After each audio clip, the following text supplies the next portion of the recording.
Olá, graça e paz do Senhor Jesus seja com todos nós. Uma ótima quinta-feira para todos. Quinta-feira, 21 de maio de 2020. Continuamos, ansiando pelo dia em que vamos dizer não estamos mais, mas por enquanto continuamos no confinamento dos homens, mas sempre na liberdade do Espírito. Bom, pessoal, quinta-feira é sempre dia onde eu escolho para tirar dúvidas aí dos irmãos. E a dúvida dessa quinta-feira é: o que é ser religioso? Bom, nos dias atuais, o termo religioso tornou-se quase que um termo pejorativo. Então, uma forma às vezes de ofender alguém é chamar aquela pessoa de religiosa, principalmente quando ele quer defender algum princípio. É claro que em algum momento, sim, a pessoa pode estar defendendo um princípio que não está na palavra de Deus, mas a forma como nós usamos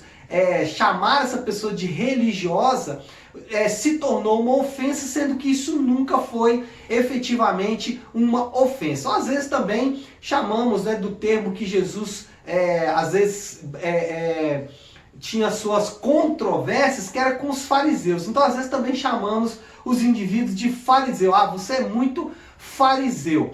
Bom, só que quem eram esses fariseus e quem eram os religiosos na época de Jesus? Na época de Jesus, esses religiosos, aí basta você fazer um bom estudo do Novo Testamento, em especial dos Evangelhos.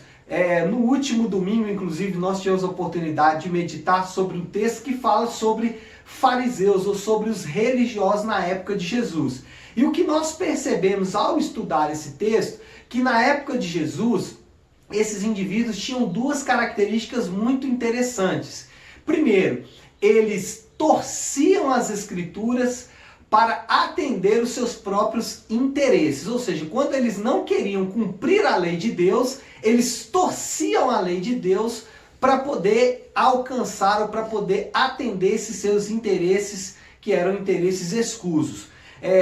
Então, o exemplo que Jesus dá no texto de Marcos capítulo 7, do 1 ao 23, é a lei do Corban. Ou seja, havia uma lei de Deus, honrar pai e mãe. Como eles queriam torcer essa lei de honrar pai e mãe, eles usavam uma outra lei, que era a lei do Corban, que era a lei da oferta, para poder não cumprir a lei de honrar o pai e mãe. E Jesus condena, dizendo: olha, vocês torceram a lei para atender os seus próprios interesses. E mais, o religioso na época de Jesus, além dessa característica de torcer a lei para poder alcançar os seus objetivos e os seus interesses, ele também confiava na obediência da lei para a sua própria salvação. Ou seja, ele confiava em algo que não era no próprio Deus para a sua salvação. Outro fator importante aí, já respondendo, pastor, e nos dias de hoje? Bom,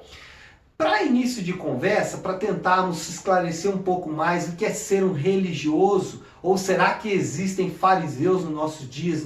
Será que existem fariseus nos nossos dias?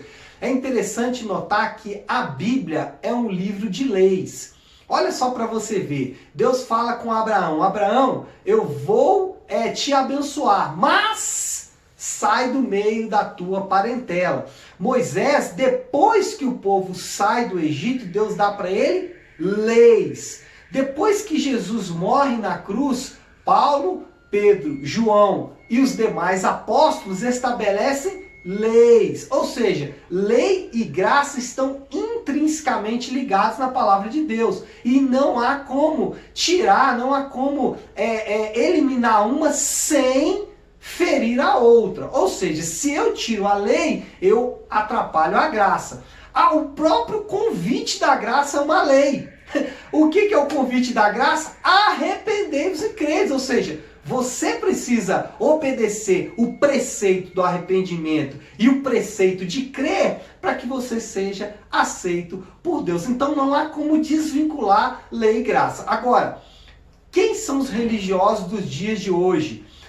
O religioso no dia de hoje é aquele que se apega à palavra de Deus e confia firmemente que Jesus é o seu único e suficiente Salvador. Confia na obra consumada de Jesus por ele na cruz do Calvário. Esse é ser um religioso. Nesse sentido, eu posso ser chamado de religioso. Agora, quem é o fariseu dos dias de hoje? Ou quem é realmente aqueles que estão em contradição com o que Jesus diz? São aqueles que torcem a lei de Deus para atingir os seus próprios objetivos interesseiros e mais, confiam nessa forma errada de entender a palavra de Deus para a sua própria salvação. E muitos são anarquistas, eles não querem nenhum tipo de lei, eles vivem sem qualquer tipo de lei. Isso não encontra respaldo nas Escrituras. Então, um fariseu, alguém que realmente não está de acordo com aquilo que Jesus deixou, é aquele que torce as Escrituras e confia nela. E o religioso? O religioso é aquele que se apega em Jesus para a sua salvação e porque foi salvo, obedece à lei de Deus. Então, nesse sentido, eu quero ser chamado de religioso, tá bom? Então é isso, amados. Que Deus te abençoe, que você tenha uma ótima quinta-feira. Fique com Deus, em nome de Jesus.